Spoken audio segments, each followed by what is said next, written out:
नमस्कार। ओम सच्ची जनवानी नमे चैनल पर आपका स्वागत है। आर के त्यागी, गाजियाबाद एनसीआर दिल्ली।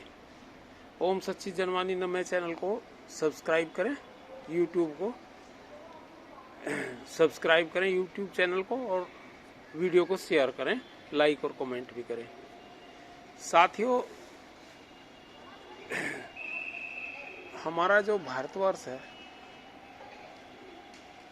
लगभग 15 देश इसमें से टूट करके किन्हीं भी कारणों से अलग अलग हो गए। इंडोनेशिया चोल साम्राज्य के अंतर्गत इंडोनेशिया तक भारत का साम्राज्य था। चोल साम्राज्य में इंडोनेशिया और तमाम ये साउथ ईस्ट एशिया के देश, कंबोडिया, म्यांमार और ये मलेशिया, दूसरे सभी जितने भी 12-15 देश हैं, ये भारत में ही थे। उस टाइम साम्राज्य में थे चोल के। उसके अलावा पाकिस्तान और बांग्लादेश तो सभी जानते हैं, तो अभी की घटना है जो भारत से टूट करके बने। लेकिन अफगानिस्तान, ईरान भी भारत के हिस्से थे, और तिब्बत और भूटान और चीन के भी कुछ हिस्से भारत में समाहित थे। तो ये धीरे धीरे करके जो है ये टूट गए भारत से। उनमें कुछ सांस्कृतिक कारण भी रहे और कुछ विदेशी आक्रांताओं का अटैक्स, क्योंकि भारत में जो है लगातार ज्ञान और समृद्धि के ऊपर फोकस किया। उस टाइम जो है सम्राट अशोक के टाइम के बाद कम ही शस्त्र विद्या पर ध्यान दिया, शास्त्रों पर ध्यान दिया है, और शस्त्र विद्या पर ध्यान नहीं दिया। शस्त्र का मतलब हथियारों पर। और यही कारण है कि यहाँ पर जो है, अच्छा एक और इसमें मैं बता देता हूँ कि जब पृथ्वीराज चौहान के टाइम में भारत में बहुत वीर थे। आल्हा उदल थे बुंदेलखंड से, जिन्होंने 35 युद्ध किए थे और कोई भी युद्ध जीता नहीं था, और हर बार उनका लड़ाई ज़्यादातर हुई थी पृथ्वीराज चौहान से। तो ऐसा इतिहास में दर्ज है कि उस टाइम जो है ना, आपस में लड़ने के बाद ही पृथ्वी वीरों से खाली हो गई थी। वीर खत्म हो गए थे देश में से, आपस में लड़ कर के। इसीलिए वो मोहम्मद गोरी वगैरह ने आकर के, जिसको 18 बार पृथ्वीराज चौहान ने 17 बार हरा, 18वीं बार उसने कैप्चर कर लिया। और फिर वहाँ दूसरी कथा, क्योंकि भारत के जो वीर थे वो तो क्षमा प्रदान करते थे, 17 बार किया मोहम्मद गौरी को, और ये नहीं करते थे। इस्लामी जो थे, इनका तो दूसरा फार्मूला था। ये तो एक बार कब्जे में आ गया तो फिर ख़त्म। आपने तो इतिहास पढ़े ही होंगे। तो ये सारे कारण थे। लेकिन ये है कि भारत को एकता के सूत्र में कौन बांधे रखा? भारत की संस्कृति। जैसे भारत का सनातन संस्कृति, वैदिक संस्कृति, जैसे मंदिर हैं भारत के, मठ हैं भारत के, तो इन्होंने एक स्थान से लेकर दूसरे स्थान तक, पूर्व से लेकर पश्चिम तक और उत्तर से लेकर दक्षिण तक भारत को एकता के सूत्र में बांध के रखा। और आज भी पाकिस्तान में भी भारत के कई सारे मंदिर हैं। जैसे आप ये मंदिर हैं अक्सर जिनकी चर्चा होती रहती है, तो वो पाकिस्तान में है, लेकिन उनका कहीं न बलूचिस्तान में है, पाकिस्तान में है। तो इसमें है शारदा पीठ, जैसे है कश्मीर में, पीओके में। तो इसी तरह से जो है उनके माध्यम से जुड़ा हुआ है भारतीय समाज। और जब से भारत के अंदर जो है ईसाई धर्म और इस्लाम धर्म ने बहुत से लोग अपने आगोश में बांध लिए हैं, उसके बावजूद भी संस्कृति का वो ख़त्म नहीं कर पाए हैं। और अब ये राम मंदिर बना है हमारे यहाँ।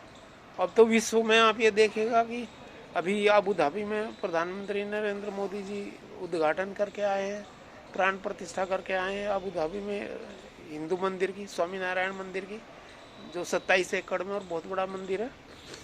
और इसके अलावा भी इस्कॉन के करीबन 1000 मंदिर होंगे विश्व के अंदर। 120 देशों के अंदर इस्कॉन जो संस्था है, हालांकि वो संस्था कृष्ण भक्ति के ऊपर आधारित है। कृष्ण और गीता, भगवान श्री कृष्ण और गीता का उपदेश देती है, और तभी उसी चीज़ों को वो करती है प्रतिपादित। और उन्हीं की व्याख्या करती है, लेकिन उन्हीं के मंगल गान और जो है कीर्तन में व्यस्त रहते हैं। लेकिन उनका पूरा दुनिया के अंदर वो हिंदू धर्म की ओर लोगों को आकर्षित कर रहे हैं, और बड़े बड़े लोग जो है ना हिंदू धर्म को अपना रहे हैं। और इस्कॉन का ये है कि वो चाहे कोई भी धर्म का आदमी हो, कन्वर्जन की ज़रूरत नहीं है उसे। अभी जो फोर्ड के मालिक हैं, उन्होंने वो मायापुर मंदिर, इस्कॉन के मायापुर मंदिर में जो दुनिया का सबसे बड़ा मंदिर है 700 एकड़ में बन रहा है, वो इस साल शुरू हो जाएगा। तो उसके लिए 300 करोड़ के करीब 300 या 400 करोड़ रुपए जो है दान में दिए हैं। वो उन्होंने हिंदू धर्म अपना लिया, फोर्ड के जो मालिक है। तो इस तरह की बातें जो हैं ये क्यों हो रही हैं? इसलिए हो रही हैं कि अब सनातन की शक्ति को पता लगने लगा, और जो मंदिरों के अंदर विज्ञान छिपा हुआ है वो सामने बाहर आने लगा, और विज्ञान ने काफ़ी प्रगति की है। तो लेकिन वो प्रगति अभी भी उस लेवल की नहीं हुई जो हमारे मंदिरों में और हमारे पंचांग में और हमारे दर्शन में नज़र आती है। और हम जब छोटे बच्चे थे तो ये कहते थे कि भाई ये कैसा कि लक्ष्मण ने रेखा खींच दी तो रावण उस पर लकड़ी पाए, झूठी बात है। कोई या तो बटन से ही तो चल सकती है ये चीज़, बटन कहीं छुपा हो भाई बटन, तो मजाक उड़ाया जाता था। इस बात का मेरे ध्यान है जब मैं छोटा था, 4th 5th 6th में पढ़ता था। लेकिन फिर अब पता लगा कि रिमोट का सिस्टम, ये तो बहुत बाद में आया रिमोट का सिस्टम, जब रिमोट से की कोई कल्पना नहीं करता था तो रिमोट का सिस्टम आ गया कि भाई कहीं भी कुछ भी हो सकता है रिमोट से। तो ये सारी चीज़ें जो है मतलब अभी विज्ञान ने कम्पीट नहीं किया सनातन धर्म और वैदिक धर्म और उनके शास्त्रों को, उनकी शास्त्र विद्या को। जो गणित उनमें है, जो पंचांग में वो बता देते हैं सारी एस्ट्रोलॉजी का, और जो है चाहे शनि की गतिविधि हो, सूर्य की गतिविधि हो, पृथ्वी की गतिविधि हो, नक्षत्र हों, और ये जो मतलब खगोलीय घटनाएं हैं उनके बारे में वो वहाँ पहले ही लिखा हुआ है। जैसे कल की भगवान का अवतारण होगा, इसके बारे में अवतार लेकर के आएंगे, वो उसमें लिखा हुआ है शास्त्र में। तो ये सारी चीज़ें विज्ञान से बाहर की, विज्ञान अभी वहाँ पहुँचा ही नहीं है। तो ये सारी बातें जो हैं निश्चित रूप से एक विशेषता है भारतीय संस्कृति में, और वो संस्कृति इसीलिए लौट के बहुत से लोग अब जो है पुनः संस्कृति में आ रहे हैं। और ऐसे ही स्वामीनारायण मंदिर के भी, स्वामीनारायण मंदिर जो संस्था है BPAS, वो भी करीबन 1200 मंदिर है उनके भी। और ये इस्कॉन वालों के 1000 के करीब तो मंदिर हैं, 900 या 1000, और उसके अलावा इनके केंद्र हैं 1000-2000 केंद्र भी हैं इनके, मतलब 3000 के करीब होंगे इनके दुनिया में। और ऐसे ही इनके भी 3000 के आसपास ही होंगे भी इनके स्वामीनारायण मंदिर वालों के, स्वामीनारायण संप्रदाय के, और बहुत सारे संप्रदाय हैं भारत के अंदर। तो इन्होंने एक करा हुआ भारत को, वरना राजनीतिक रूप से तो कितनी बार भारत छिन भिन हुआ, और एक राजा दूसरे राजा को।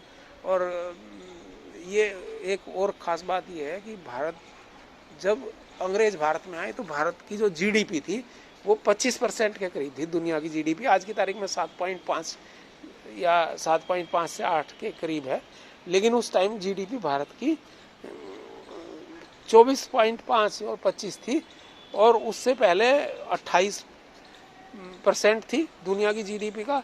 और सन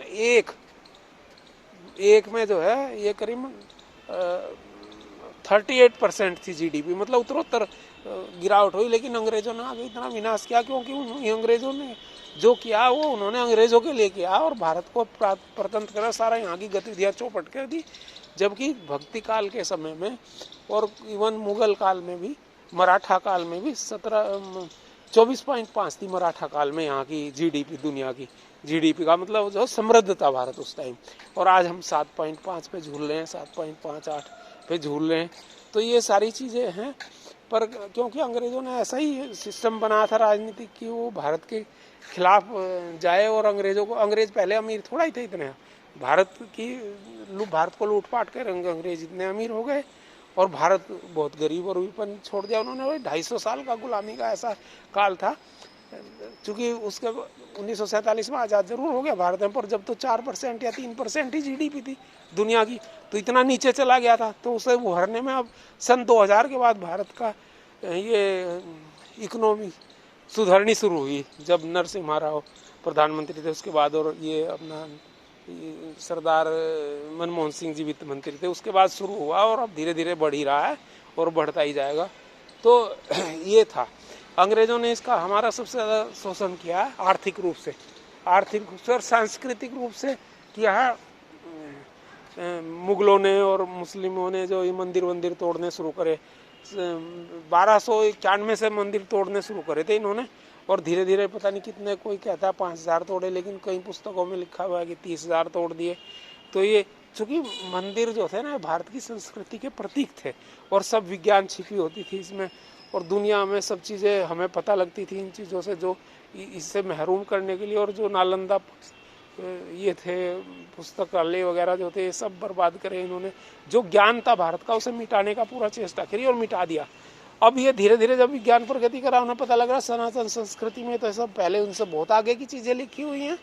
तो अब ये मतलब जो है जितने भी बड़े बड़े वैज्ञानिक हुए वो सब बता रहे हम तो वेद पढ़ते थे, हम तो उपनिषद पढ़ते थे, संस्कृत सीखी हमने, वहाँ से ज्ञान प्राप्त किया। ये सारी चीज़ें सामने आ रही हैं, आप सुनते पढ़ते रहते होंगे।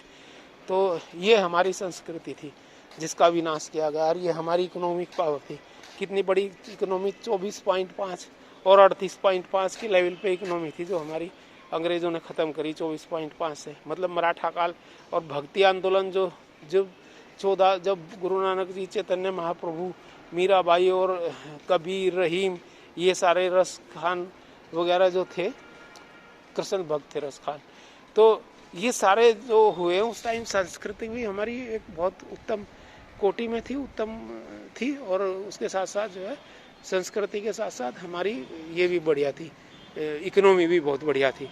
तो हाँ, सांस्कृतिक रूप से जरूर मुगलों के आगमन होने के, इस्लाम के आगमन होने की वजह से मंदिर तोड़ना और ये करना और हमारे, लेकिन वो बहुत ज़्यादा दखल नहीं देते थे सामान्य जीवन में। मंदिरों की तो तोड़ते थे वो, और जजिया कर लगाते थे, ये तो था उनमें।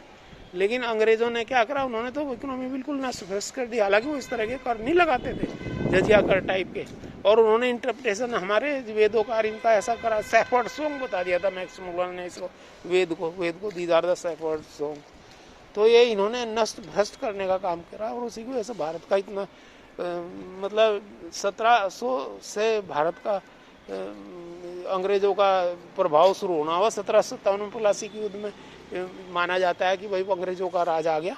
और फिर धीरे धीरे 1857 के भी पल्लवों के बाद तो पूर्ण रूप से अंग्रेजी सत्ता यहाँ पर वो होगी। तो ये सारा पीरियड जो है 200-250 साल का, और 1947 के बाद तो भारत को संभलने में ही टाइम लग गया, 50-60 साल का तो टाइम, चूँकि इतनी बड़ी वो थी। तो ये था, वरना भारत की इकोनॉमी गांव पर आधारित थी, और गांव में हर चीज़ इंडिपेंडेंट थी और उसी से चलती थी। और 24.5 थी उस टाइम यहाँ की जीडीपी, विश्व की जीडीपी में भारत का, गांव की इकोनॉमी होते हुए तमाम चीज़ें गांव में ऐसी सेटल थी, कोई दिक्कत ही नहीं थी किसी तरह की। और ज़रूरत नहीं थी लोगों को शहर वहर में धक्के खाने की या वो करने की, और किराए के मकानों में और ये करने की कुछ ज़रूरत नहीं थी। मदर फादर के मकान होते थे, उन्हीं में ही मॉडिफिकेशन होते रहते थे। तो ये थी भारत की संस्कृति और भारत का ताकत। धन्यवाद साथियों, नमन। भारत माता की जय, वंदे मातरम। जय सनातन समाज संस्कृति।